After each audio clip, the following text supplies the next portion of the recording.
Unahitaji kukuza nywele kwa haraka zaidi lakini huna pesa au una kiasi kidogo sana cha pesa, basi sikiliza nipate kukupa somo ambalo utapata spray ambayo inakuza nywele kwa haraka sana.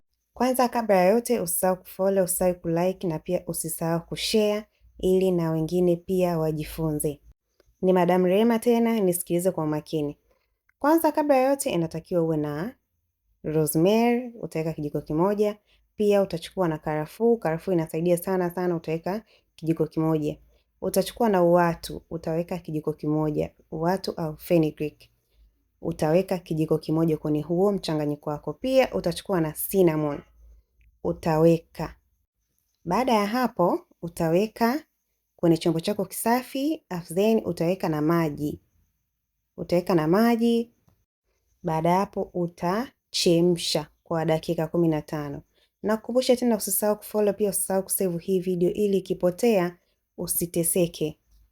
Na hii spray inaenda sana na mafuta ya Regon Hair Oil ambayo yanakuza nywele kwa haraka, yanajaza nywele, yanaondoa mba, miwasho. Ukihitaji hayo mafuta nipigie simu.